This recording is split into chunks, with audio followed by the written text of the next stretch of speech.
Andaj na duhet më interesu për familjarët tonë. Me që a din shahadetin. Pse e shahadetin? Po ki janë familje ki dikush që thot jam musliman, po nuk din shahadetin me thonë mirë. Me e thonë me jangu fëmijëve, me jangu akrebave, thuj, hajde. Shush e shahadeti? Ashhadu an la ilaha illallah wa ashhadu anna Muhammeden abduhu wa rasuluhu. Që të në kushte e imanit. Me pyet të akrebat, me mësu, me po laf.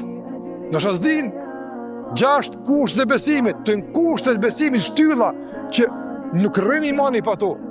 Me besu në Allahun, me besu në me lajket, me besu në librat që kanë zbrit, me besu në pejgamberat, me besu në ditë gjykimit dhe me besu në caktimin e Allah. Të në shtylla të besimit. E shtyllat e islamit cilat janë me thonë shahadetin, ashhadu an la ilaha illallah wa ashhadu anna Muhammeden abduhu wa rasuluhu. Me e fal namazin, me agjyr Ramazanin, me e dhon zekati kush ka mundësi dhe me shku në haq kush ka mundësi. Shtyllat e islamit, që to 5 dhe çto 6 duhet me ditë në gjëm. S'ka arsye kur kush mos me ditë pse, edhe ka libra, edhe ka shërime, edhe ka shpjegime, edhe ka xhallar, ka xhamat, ka djemtri, ka xhiler që i din, me pyet. Po dhe që para pyet na duhet vetëm ja mësuam.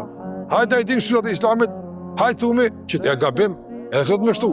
E mirë është mashallah që është, domthon me qenë të ndërruar shumë domthon të kujdesshëm që mos me jetu dikush në mesin ton e ignorant për bazat e fesë. Nuk ka qytet në Kosovë që s'ka xhallar të shkollum, e të kvalifikuar, madje edhe me shkollë akademike, magjistra, doktora shkencës e kështu me radhë, kjo është begati që kur se kemi pas që kështu të.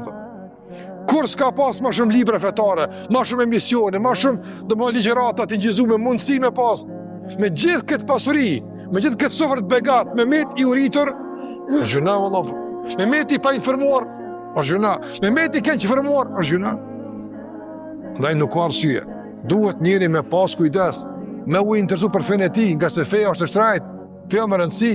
Nuk ka feja çështje e dorës 2 sekondare kur të ki vakt. Jo valla, feja është përcaktuesi shpëtimit tën. Feja është përcaktuesi të ardhmës tonë. Për këtë arsye duhet me pas kujdes.